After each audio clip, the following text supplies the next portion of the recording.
کریں گے جہاں پر بھارتی مظالم کے خلاف مذمتی قرارداد متفقہ منظور کر لی گئی ہے۔ انسانی حقوق کی تنظیمیں کشمیریوں پر بھارتی مظالم کا نوٹس لیں۔ اس قرارداد میں یہ بھی کہا گیا ہے بھارتی سرجیکل اسٹرائک کا مضحکہ خیز ڈرامہ مسترد کیا گیا ہے اور بھارت کے کشمیر کو اٹوٹ انگ کہنے کی تردید کی گئی ہے۔ قرارداد میں یہ بھی لکھا گیا ہے کشمیر کے معاملے پر پوری پاکستانی قوم یکجان ہے اور کلبھوشن یادو کے دہشت گردی میں ملوث ہونے کی مذمت کرتے ہیں۔ اس قرارداد میں یہ کہا گیا ہے قومی اسمبلی میں جوائنٹ سیشن کیا گیا تھا۔ ابتدائی طور پر 2 روزہ اجلاس ہونا تھا لیکن اجلاس میں کافی مقررین کی تقاریر ہونا باقی تھی اور اجلاس کو 3 دن کے لیے طویل کیا گیا۔ آج تیسرا اور آخری روز تھا اور آج قومی اسمبلی کے اس مشترکہ سیشن میں بھارتی مظالم کے خلاف مذمتی قرارداد متفقہ منظور کر لی گئی ہے۔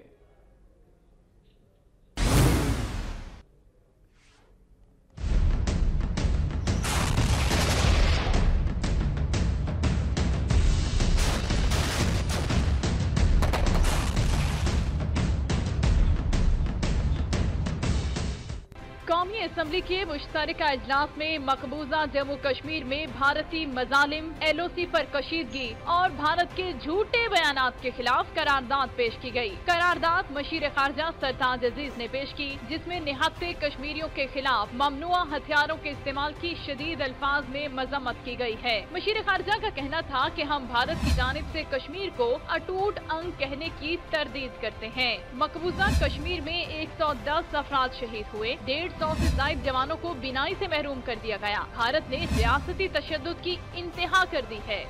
Rejects Indian claim that Indian occupied Jammu and Kashmir is an integral part and recall that Jammu and Kashmir is a disputed territory and internationally recognized dispute on the agenda of the UN Security Council. قرارداد میں مطالبہ کیا گیا کہ انسانی حقوق کی تنظیمیں کشمیریوں پر بھارتی مظالم کا نوٹس لیں۔ عالمی برادری کشمیر میں بھارتی مظالم رکوائے جبکہ اقوام متحدہ قراردادوں کے مطابق استصواب رائے ممکن بنائے۔ قرارداد میں کہا گیا ہے کہ کشمیر کے معاملے پر پوری پاکستانی قوم یکجاں ہے، بھارت کے ساتھ مسئلہ کشمیر کے حل کے لیے بات چیت کے لیے تیار ہے۔ پاکستان اقوام متحدہ عالمی قوانین کے مطابق کشمیریوں کے حقوق کو تسلیم کرتا ہے۔ قرارداد میں بھارتی ایجنٹ کلبھوشن یادو کی بلوچستان میں دہشت گردی میں ملوث ہونے کی سخت الفاظ میں مذمت کرتے ہوئے اقوام متحدہ سے معاملے کا نوٹس لینے کا بھی مطالبہ کیا گیا۔ پارلیمنٹ نے اوڑی حملے میں پاکستان کو ملوث کرنے